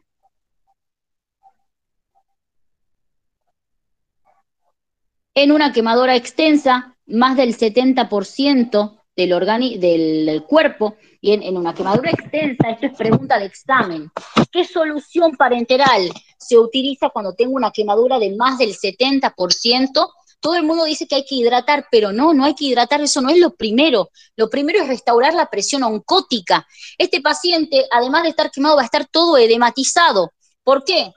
Porque la presión oncótica va a estar tan baja porque hay mucha pérdida de proteínas, ¿sí? Entonces, la albúmina es un coloide natural, ¿bien? Y al ser natural, recuerden que tiene muy pocas reacciones adversas o casi ninguna, ¿bien? Porque es natural. ¿Para qué me va a servir la albúmina? Para situaciones en donde caiga la presión de oncótica, o sea, situaciones de hipoalbuminemia. ¿Sí? Como por ejemplo un síndrome nefrótico, una quemadura extensa de más del 70% del organismo, ¿sí? En esas situaciones donde cae la presión oncótica, acá les hago el dibujito para que recuerden, las proteínas del plasma lo que hacen es tratar de retener el líquido a nivel intravascular, ¿sí? Si caen las proteínas plasmáticas, este líquido tiende a pasar al espacio intersticial, y aparecen edemas, ¿bien? esa capacidad que tienen las proteínas de retener los líquidos en el espacio intravascular se llama presión oncótica. Bien, si caen las proteínas, cae la presión oncótica y pueden aparecer edemas. ¿Sí? Aparte también que si caen las proteínas tengo un menor volumen del plasma, un menor volumen, porque el plasma está formado no solamente por agua, sino que por proteínas. Entonces los coloides son los expansores, no se olviden, los expansores plasmáticos por excelencia. ¿Sí? Entonces, eso en cuanto a la albúmina. Bien, ahora, el tema está con los coloides artificiales, porque recuerden que la albúmina tienen todas el mismo tamaño, es decir, en una solución de albúmina, todas las albúminas van a tener el mismo tamaño. Bien, que yo sé que es un tamaño que no puede atravesar, la albúmina no puede atravesar por los espacios intercelulares. ¿Se acuerdan cuando veíamos excreción que dijimos que los fármacos que estén unidos a la albúmina no pueden atravesar la pared de los capilares? Bueno, yo sé que la albúmina no va a pasar, no va a atravesar la pared, el endotelio capilar. Entonces, sé que se va a quedar dentro del vaso sanguíneo. El tema es que los dextranos, las gelatinas y los almidones, sobre todo los dextranos, no todos tienen el mismo tamaño. ¿Sí? Hay dextranos que van a poder atravesar el endotelio vascular y el problema con que haya dextranos en el espacio intersticial es que van a ejercer presión oncótica, pero acá. Es decir, que van a traer agua hacia el espacio intersticial. Y eso va a resultar, o de eso va a resultar la aparición de edemas. Entonces, ¿qué es lo que tienen que saber de los dextranos? Que es un coloide artificial, ¿bien? Y tienen que saber cuáles son las reacciones adversas de los dextranos. Edema es la primera, ¿sí? ¿Por qué? Porque recuerden, no todas las partículas de dextrano tienen el mismo tamaño, entonces pueden atravesar el endotelio vascular y ejercer su presión oncótica en el, en el espacio intersticial, y de esta forma van a provocar edemas. Pero recuerden que los dextranos también inhiben al factor 8 de la coagulación, ¿sí? Inhibe al factor 8 de la coagulación. Es un fármaco antitrombótico. O sea, tiene efectos antitrombóticos. Esto tiene dos caras, una buena y una mala, ¿sí? Al inhibir el factor 8 de la coagulación, puede aparecer hemorragias. Bien, esa es otra RAM de los dextranos, las hemorragias. Y la más importante, no se olviden, yo siempre digo, chicos, a mí me tocó este tema, en el final me acuerdo, y yo me había olvidado de decir la parte de la anafilaxia, es la más importante. Anafilaxia. ¿Sí? La anafilaxia, chicos, o sea, la reacción alérgica, el dextrano tiene mucha, creo que la reacción adversa más importante, porque es un organismo completamente extraño, si no es como la albúmina, que es reconocida como algo natural. Es completamente extraño el dextrano, y más que proviene de una bacteria, ¿sí? Entonces, puede tener muchas reacciones anafilácticas, muchas reacciones de hipersensibilidad. Bien, entonces, estas son las RAMs de los dextranos, y la más importante es la alergia, ¿sí? Por eso es que no es muy usado. O sea, no voy a elegirlo al dextrano, si tengo una caída en la presión oncótica, no voy a elegir el dextrano, prefiero mil veces la albúmina, ¿sí? Porque yo sé que el dextrano tiene muchas reacciones adversas, y sobre todo la reacción alérgica. Ahora, dijimos que el dextrano también inhibe el factor 8 de la coagulación, es antitrombótico. Entonces esto sí va a tener un uso para la revascularización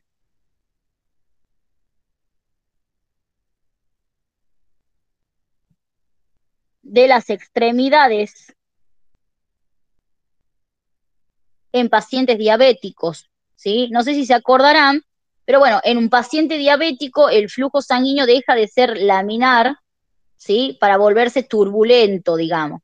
Y esto es porque aumenta la viscosidad de la sangre, ¿sí? Entonces, en un paciente diabético yo tengo un aumento de la viscosidad y por ende tengo un flujo turbulento. El dextrano lo que hace es disminuir la viscosidad. El dextrano disminuye la viscosidad, ¿bien? Y vuelve al flujo de nuevo laminar. De esta manera mejora la circulación, digamos, ¿sí? Mejora la circulación. Por eso se puede utilizar para la revascularización. O sea, tiene un efecto bueno en diferentes pacientes. Pero si yo lo doy a esto como expansor del plasma, a un paciente que no necesita una revascularización, pueden aparecer hemorragias, ¿sí? Ahora, el dextrano, recuerden que así como me disminuye la viscosidad de la sangre, el dextrano también me puede aumentar la viscosidad de la orina. Entonces, obviamente, está ultra archimega contraindicado en pacientes con insuficiencia renal. Porque si me aumenta la viscosidad de la orina, ese riñón que ya le cuesta excretar, si aumenta la viscosidad de la orina, más le va a costar excretar todavía. Entonces, el dextrano está contraindicado en pacientes con insuficiencia renal, ¿sí? Bien, después tenemos las gelatinas. Las gelatinas, sí,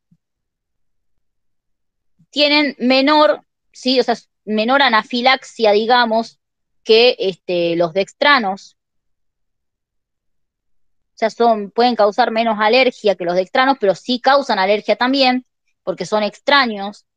Y lo más importante que tiene la gelatina, ¿sí? Es que no produce tanto edema como el dextrano, ¿bien? O sea, causan menos edemas también. Pero lo bueno que tiene la gelatina es que no interviene en la coagulación de la sangre. No interviene en la coagulación de la sangre. Por ende, es mejor que el dextrano en este aspecto, porque el dextrano interviene con el edema, interviene en la coagulación y encima causa anafilaxia. La gelatina causa anafilaxia, puede causar edema, pero en menor medida que el dextrano. Pero lo que no tiene la gelatina es que no interviene en la coagulación de la sangre y eso es algo bueno. El problema con la gelatina es que son muy caras, ¿sí? Esa es la principal desventaja, esto es pregunta de examen, ¿bien? Y bueno, el mecanismo de acción es el mismo que el dextrano. Y el almidón por las dudas, está en el único libro que hay algo de almidón es en el Flores, ¿bien? No hay en ningún otro libro. Entonces, si lo quieren ver, lo pueden ver de ahí, pero es lo que está en la clase, digamos. O sea, lo que está en el Flores es lo que yo les di en la clase. El almidón, ¿qué es lo que hace? El almidón tiene un 1% de riesgo de producir anafilaxia. Anafilaxia es alergia, ¿no? O sea, es muy poco probable que cause alergia el almidón. Pero el problema es que es protrombótico. ¿Qué quiere decir que es protrombótico? Que favorece a la coagulación, o sea, favorece la aparición de trombos, ¿bien? O sea, que sí interviene en la coagulación de la sangre. Y eso es un problema, porque me puede generar trombosis. O sea, por acá estamos todo perfecto, digamos. Pero interviene en la coagulación de la sangre. Y obviamente también puede producir edema, porque es un coloide artificial. Todos los coloides artificiales pueden producir edema. Entonces, el mejor de todos es la gelatina, pero el problema es que es muy caro, ¿sí? Obviamente que el que se prefiere usar siempre y el que más se usa es la albúmina, ¿bien? Entonces, para que tengan una idea de cada coloide, tienen que saber el mecanismo de acción, que es aumentar la presión oncótica, ¿bien?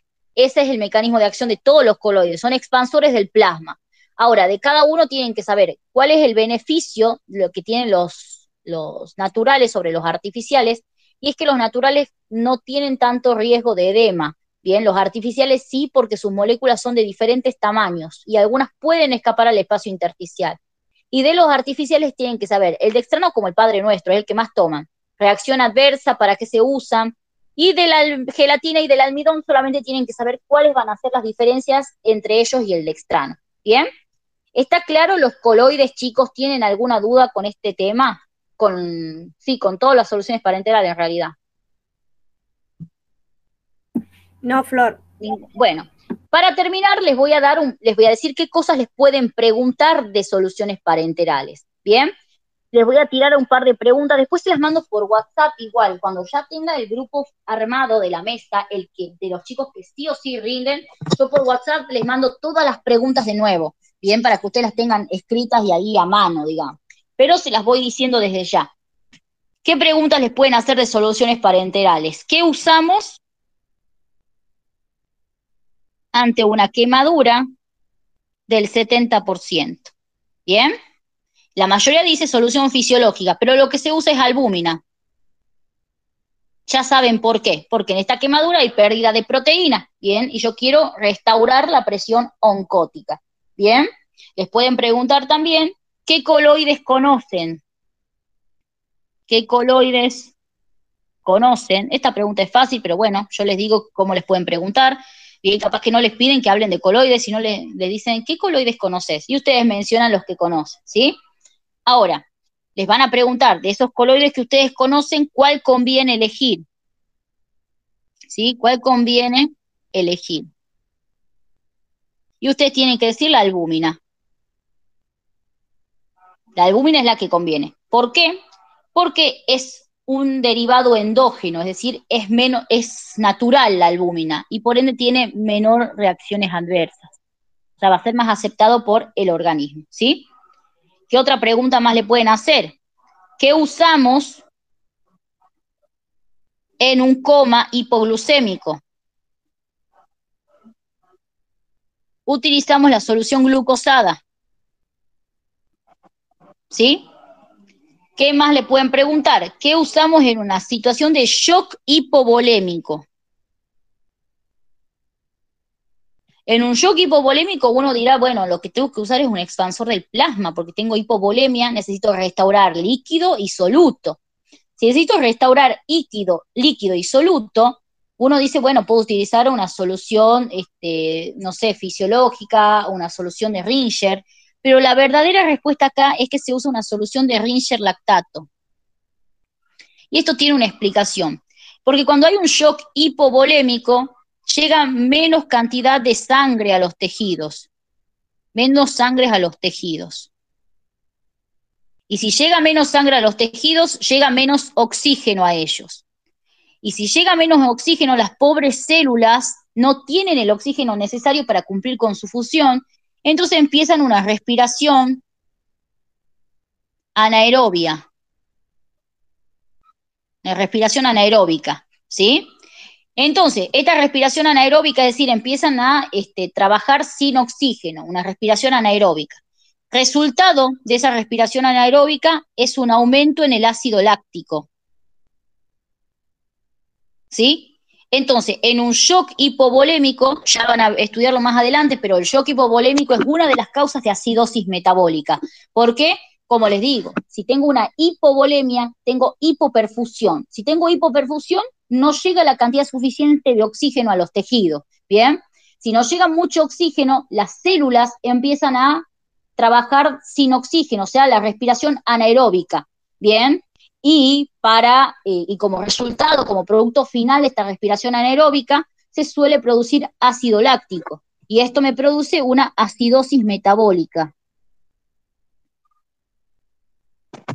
La solución de Ringer lactato me viene de 10 para restaurar, porque incorporo líquido y incorporo electrolitos, pero también me viene de 10 para anular esta acidosis metabólica. Esta es pregunta de examen de la doctora Unías, ¿sí? Ella siempre pregunta qué utilizamos un shock hipovolémico, ante un shock hipovolémico. Utilizamos Ringer lactato y también utilizamos expansores. Se puede utilizar expansores, ¿bien? Entonces, esas son las preguntas que les pueden hacer. También les pueden hacer qué solución utilizan para una nutrición parenteral. Y ya saben cuál es la solución que van a utilizar, la glucosada. Bien, también les preguntan cuál es la mejor en los casos de deshidratación. ¿Sí? Y la mejor es la solución fisiológica. Recuerden, ¿qué utilizan si tienen acidosis, pero si tienen también cirrosis? O sea, si tienen daño hepático, la sextomolar de bicarbonato de sodio.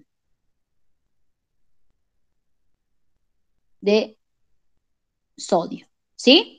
Entonces, está claro, chicos, las preguntas, ¿no? Las anotaron, después les paso igual por WhatsApp cuando yo tenga bien armado el grupo para que ustedes la tengan para repasar, ¿sí?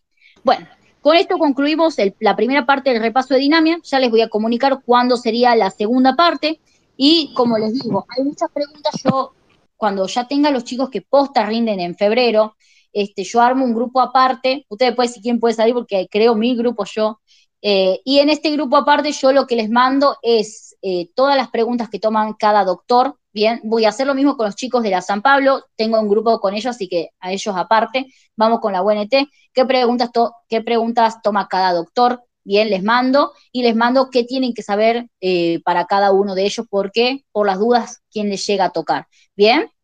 Entonces yo después todo lo que doy acá igual lo mando por WhatsApp, algunas preguntas, no todo obviamente, y así ustedes lo pueden tener y repasar, ¿bien? Así que bueno chicos, hasta acá llega el primer repaso de Dinamia y ya saben, cualquier duda me mandan por WhatsApp. Yo por ahí demoro en responder porque tengo bastantes mensajes, ¿sí?